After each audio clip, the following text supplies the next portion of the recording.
OOPS Ab Kya ಬಾಲಿವುಡ್ನ web series Jio ಸ್ಟಾರ್ನಲ್ಲಿ ಕನ್ನಡ ಭಾಷೆಯಲ್ಲಿ ಸ್ಟ್ರೀಮ್ ಆಗುತ್ತಿದೆ.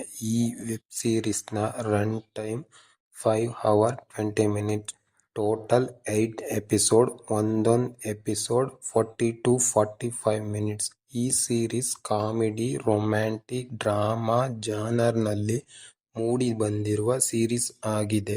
ಈ ಸೀರೀಸ್ನ ಡೈರೆಕ್ಟರ್ ದೇಬಾತ್ಮ ಮಂಡಲ್ ಮತ್ತು ಪ್ರೇಮ್ ಮಿಸ್ತ್ರಿ. ಸ್ಟಾರ್ ಕಾಸ್ಟಿಂಗ್: ಶ್ವೇತಾ ಬಸು ಪ್ರಸಾದ್, ಸೊನಾಲಿ ಕುಲಕರ್ಣಿ, ವಂಶಿಕಾ ತಪಾಲೆ, ಜಾವೀದ್ ಜಫಾರಿ, ಅಭಯ್ ಮಹಾಜನ್, ಹಾಶಿಮ್, ಅಪಾರ್ ಮೆಹ್ತಾ ಮುಖ್ಯ ಪಾತ್ರದಲ್ಲಿ ಕಾಣಿಸಿಕೊಂಡಿದ್ದಾರೆ.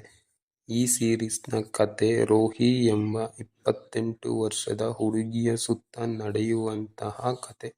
ರೋಹಿ ಮತ್ತು ಅವರ ಅಮ್ಮ ಒಬ್ಬ ಗೈನಕಾಲಜಿಸ್ಟ್ ಅನ್ನು ಭೇಟಿ ಮಾಡಿದಾಗ ರೋಹಿಯು ಪ್ರೆಗ್ನೆಂಟ್ ಎಂದು ಗೊತ್ತಾಗುತ್ತದೆ.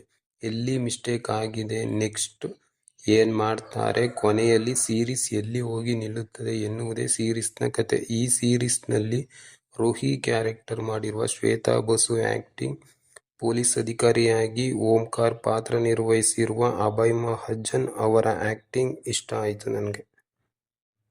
ಈ ಕಥೆಯಲ್ಲಿ ಟ್ವಿಸ್ಟ್ ಅಂಡ್ ಟರ್ನ್ಸ್ ಬಹಳ ಇವೆ. ಕನ್ನಡ ಡಬ್ಬಿಂಗ್ ಕೂಡ ಚೆನ್ನಾಗಿದೆ. ಒಟ್ಟಾರೆಯಾಗಿ ಹೇಳ್ಬೇಕಂದ್ರೆ ಕಾಮಿಡಿ, ರೊಮ್ಯಾಂಟಿಕ್, ಡ್ರಾಮಾ ಇಷ್ಟಪಡುವವರು ಒನ್ ಟೈಮ್ ವಾಚ್ ಮಾಡಬಹುದಾದಂಥ ಸೀರೀಸ್ ಆಗಿದೆ. ಈ ಸೀರೀಸ್ ನಿಮಗೆ ಜಿಯೋ ಸ್ಟಾರ್ನಲ್ಲಿ ಕನ್ನಡ ಭಾಷೆಯಲ್ಲೇ ಸಿಗುತ್ತೆ. ಹಾಗೆ ಈ ಸೀರೀಸ್ಗೆ IMDb ರೇಟಿಂಗ್ ಬಂದು 10ಗೆ 6.7 ಇದೆ. ಈ ಸೀರೀಸ್ನ ಈಗಾಗಲೇ ನೀವೇನಾದರೂ ನೋಡಿದರೆ ನಿಮಗೆ ಈ ಸೀರೀಸ್ ಬಗ್ಗೆ ಏನನ್ನಿಸ್ತು ಅಂತ ಕಮೆಂಟ್ ಬಾಕ್ಸ್ನಲ್ಲಿ ಕಮೆಂಟ್ ಮಾಡಿ. ಹಾಗೆ ಲೈಕ್ ಮಾಡಿ, ಶೇರ್ ಮಾಡಿ, ಚಾನಲ್ನ ಸಬ್ಸ್ಕ್ರೈಬ್ ಮಾಡಿ, ಸಪೋರ್ಟ್ ಮಾಡಿ.